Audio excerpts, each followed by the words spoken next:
হেই WhatsApp. তো আজকের ভিডিওতে থাকছে এইরকম মজাদার বেলে মাছের ভর্তার রেসিপি।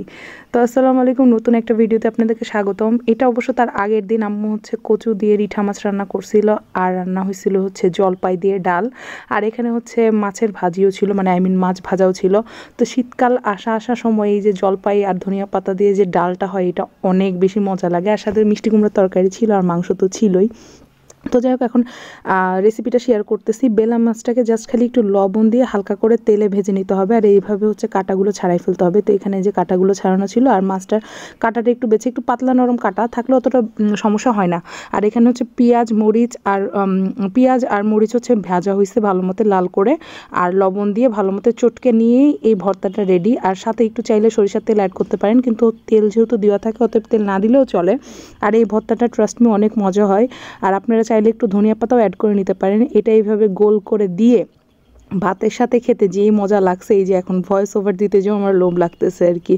যাই হোক, তারপরে আম্মু ওই দিন আরও রান্না করছিল হচ্ছে বেগুনের কালিয়া। এটা হচ্ছে ঝুমকা বেগুন দিয়ে, একটু তেঁতুল দিয়ে, একটু শাহি টাইপের একটা ফ্লেভার হয়। আর সিদ্দিকা কবির রেসিপির ভিডিও কয়েকটা আম্মুর টাইম লাইনে হচ্ছে সার্কুলেট করতেছিল। তো আম্মু ওর জন্য রান্না করতেছিল হচ্ছে চাল কুমড়া দিয়ে মুরগি। এটা হচ্ছে দেশি মুরগি দিয়ে সব থেকে ভালো হয়, বাট ফার্মের মুরগি দিয়ে অত বেশি টেস্ট আসে না জিনিসটা। ওইদিকে হচ্ছে রান্না হচ্ছিল, আর এখানে আম্মু আমাকে কেটে দিছিল হচ্ছে লাল লাল পেঁপে। এই টাইমটায় পেঁপের অনেক আমদানি বাজারে দেখতেছি কেন জানি। যাই হোক, আর এই জলপাইয়ের আচার তো হবেই শীতকালে, আর আমার মা হচ্ছে জলপাইয়ের বেস্ট আচার তৈরি করে। এটা হচ্ছে মিষ্টি বেশি দেওয়া আচার ছিল, এটা শাওনের জন্য, কারণ শাওন হচ্ছে বেশি টক আচার খায় না। এজন্য ওর জন্য বক্সে ভরা হচ্ছিল বেশি করে মিষ্টি দেওয়া জলপাইয়ের আচার। যাই হোক, তো এই যে মুরগির মাংস রান্না করা হয়ে গেছে দুপুরের মেনুতে। তো আমাদের আজকে দুপুরের মেনুটা অনেক জোস ছিল। প্রথমে হচ্ছে মাছ ভর্তা দিয়ে খাইছি হচ্ছে ভাত, আর মাছ ভর্তাটাও অনেক মজা হয়েছিল। এইভাবে কেউ ট্রাই করলে অবশ্যই আমাকে কমেন্টে জানাবেন।